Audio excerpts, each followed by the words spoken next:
Hello learners, welcome to my YouTube channel to the point learning. आज मैं आपके साथ क्लास 12th बिजनेस स्टडी की केस स्टडी डिस्कस करने जा रही हूँ, जो कि मिसलेनियस है, यानी एमसीक्यूज के फॉर्म में है। टर्म 1 से है ये चैप्टर्स, और मैंने इसमें कोशिश की है कि आपके टर्म 1 में जितने चैप्टर आ रहे हैं वो सारे के सारे चैप्टर्स यहाँ पे कवर हो सके। तो आज स्टार्ट करेंगे क्वेश्चन नंबर 1 से। ये पूरी सीरीज आपकी 40 क्वेश्चंस की है, जिसमें से फर्स्ट क्वेश्चन में स्टार्ट कर रही हूँ। इससे पहले मैंने चैप्टर 1 के एमसीक्यूज भी डिस्कस किए हैं, तो अगर आपने वो अभी सीरीज नहीं देखी है, प्रैक्टिस सेट नहीं देखा है, तो वो ज़रूर देख लीजिए आप। उसमें चैप्टर 1 से रिलेटेड 2 सेट मैंने डाले थे जिसमें एमसीक्यूज क्वेश्चंस हैं। आज यहाँ पे जो मैं डिस्कस करने जा रही हूँ वो है मिसलेनियस, यानी कि मैंने इसमें सारे चैप्टर्स टर्म 1 के कवर किए हैं। तो स्टार्ट करते हैं एमसीक्यू क्वेश्चन नंबर 1 से, जो कि है मेरा ABC Limited. ABC Limited has grown in size. It was a market leader. ये ABC कंपनी थी एक, जो कि धीरे धीरे ग्रो कर रही है साइज में, और वो मार्केट लीडर बन रही है। But with the changes in business environment and with the entry of foreign firms की एंट्री की वजह से its market share is declining. इनका मार्केट शेयर जो है वो डिक्लाइन होने लगा। To cope up with this situation, the MD यानी कि मैनेजिंग डायरेक्टर स्टार्ट डेलीगेट करना उन्होंने शुरू कर दिया some of his authority to the general manager को उन्होंने कुछ अथॉरिटीज डेलीगेट कर दी।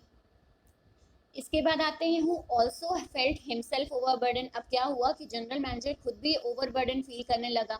अब ओवरबर्डन फील करने लगा तो उसने भी क्या किया, and with the approval managing director disperses some of his authority. अब एमडी ने भी अपनी कुछ अथॉरिटीज कहाँ डिस्पर्स कर दी, to the various level throughout the organisation.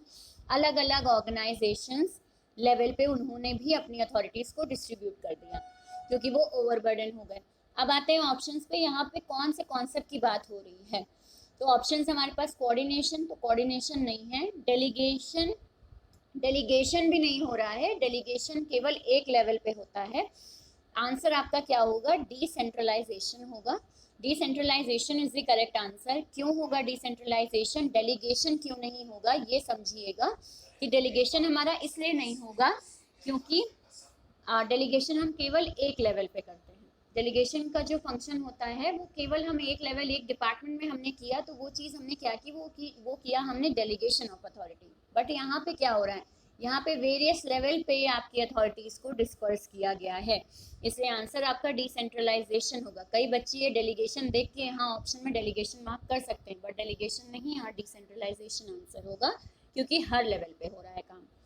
Fine, आते हैं दूसरी केस स्टडी पे। ABC Limited was engaged in the business of making handmade curtains. ABC company है एक, और वो काम क्या करती है, हैंडमेड कर्टन्स बनाने का काम करती है। Lastly business was expanding due to good quality and reasonable prices. ये लोग एक अच्छा प्राइस भी दे रहे हैं और क्वालिटी भी अच्छी है। As the demand was increasing, ABC Limited decided to explore handmade curtains along with the other fabrics as well. अब इन्होंने हैंडमेड कर्टन्स के साथ साथ अलग फैब्रिक्स भी शुरू कर दिए बनाने। In order to make curtains with other fabric, company directed its work force to work over time.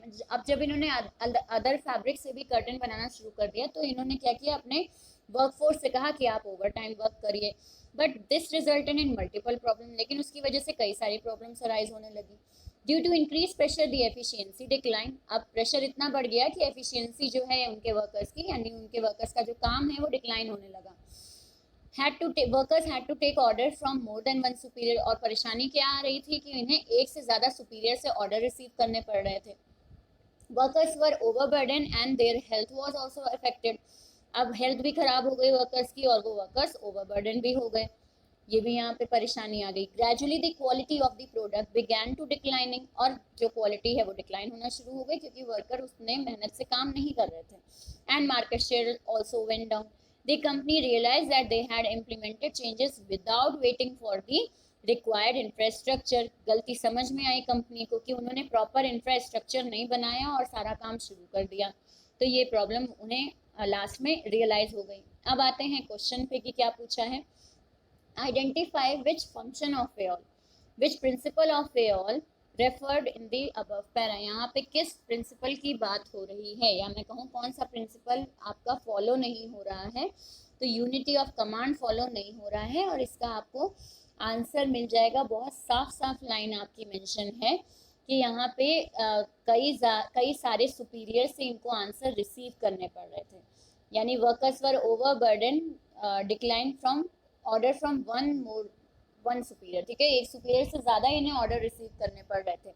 जब ये लाइन साफ साफ हमारी मेंशन है तो यहाँ पे आंसर हमारा क्या आ जाएगा, यूनिटी ऑफ कमांड आएगा। यूनिटी ऑफ डायरेक्शन हमारा नहीं आ सकता, क्यों, क्योंकि यहाँ पे प्रॉब्लम काम की नहीं बताई गई है। ये नहीं बताया गया है कि कई सारे मोटिव्स हैं उनको पूरा करना है, नहीं, ओवरबर्डन हो गया है काम कई सारे सुपीरियर से रिसीव करने की वजह से। So your answer will B unity of command.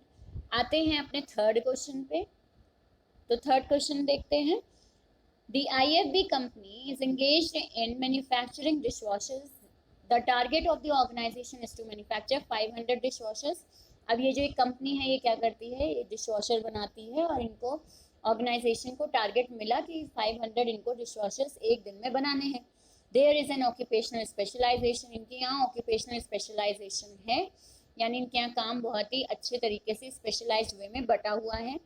Which promote efficiency, और यही चीज़ इनकी एम्प्लॉयज़ की एफिशिएंसी को बढ़ाता है कि सारे एम्प्लॉयज़ सही जगह अलॉट है और सही काम को कर रहे हैं। देयर इज़ नो डुप्लीकेशन, काम का कोई डुप्लीकेशन भी नहीं होता, यानी कोई अलग डायरेक्शंस में नहीं जाते।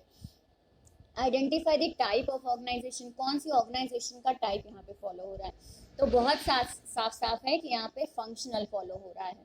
फंक्शनल क्यों होगा, क्योंकि एक ही सामान बन रहा है आपका डिशवॉशर, ठीक है, इसके अलावा और कोई सामान नहीं बन रहा है, फंक्शनल होगा। यहाँ पे सारे काम जो हैं वो बहुत ही एफिशिएंट तरीके से स्पेशलाइज्ड वे में बांटे जाते हैं।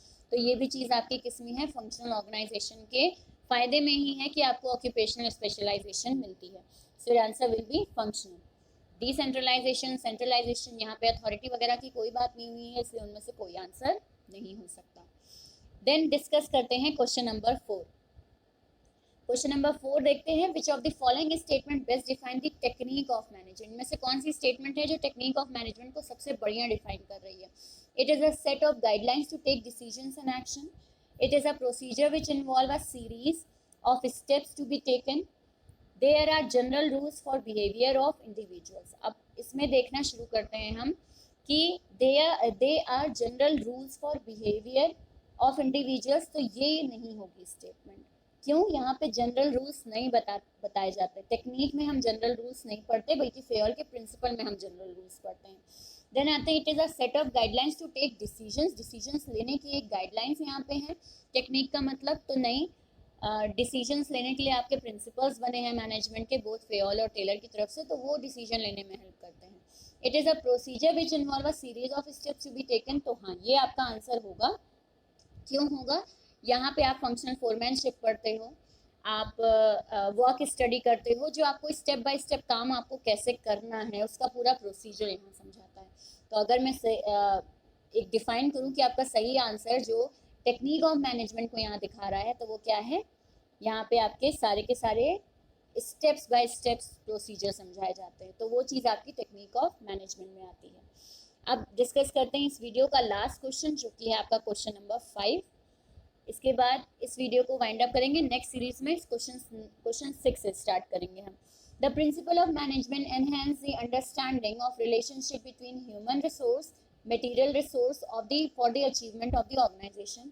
एक ऐसा प्रिंसिपल जहाँ पे हम ह्यूमन रिसोर्स और मटेरियल रिसोर्सेज को मिलाते हैं ताकि हमारा ऑर्गेनाइजेशन गोल अचीव हो सके।